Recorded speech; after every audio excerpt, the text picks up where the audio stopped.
Mr. Gocher, how have you enjoyed the conference? It's been enlightening. The speakers, of course, gave a lot of variety in the impact investment space. But I think what's much more important is the networking.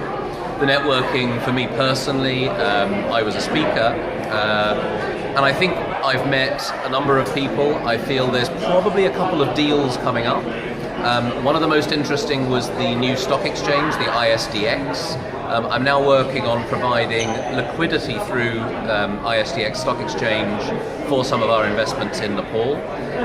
There's a number of similar active discussions which have come out of this. So I definitely got the sense that this was a conference for doing, not just talking. And Mr. Gocher, you have been quite inspiring in the fact you dealt with corruption and also the value proposition that you are proposing on how entrepreneurship and business should give better returns and train people to understand that this is the way to go to get actually funding from the market.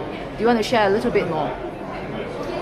On corruption, I feel it's often swept under the carpet, but it's with us. For anybody that invests in frontier markets, least developed countries, corruption is a massive problem.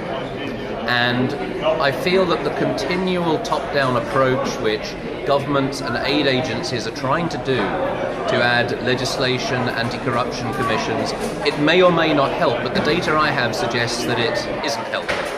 What we need is to understand a market dynamic mechanism, and I think that is by giving well-governed capital such as impact investment to companies which start to win through innovation, not just through corruption in competitive markets, and to let that be an aspiration for those competitors to follow.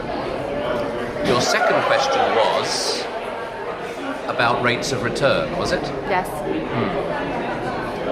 In a country like Nepal, we focus on risk-adjusted market rates of return. Sure. And we're perhaps more forgiving in who we invest in, as long as they meet very strict environmental and social governance criteria.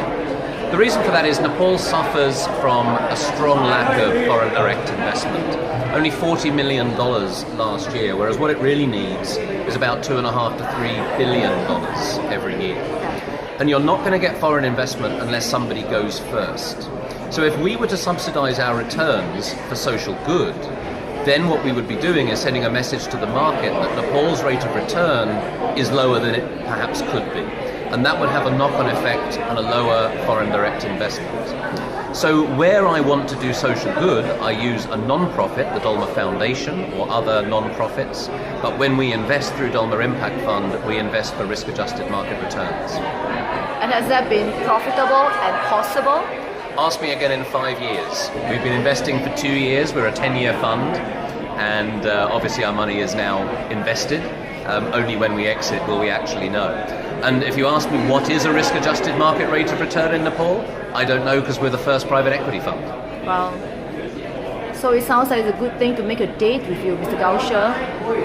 To make a... To make a date with you, to come back and share about the risk, the market-adjusted returns, rate of returns.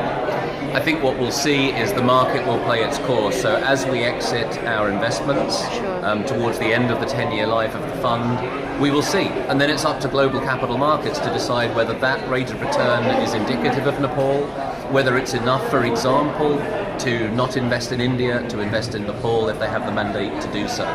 The markets will decide. That's why we have to do our best to maximize returns in a socially and environmentally responsible way.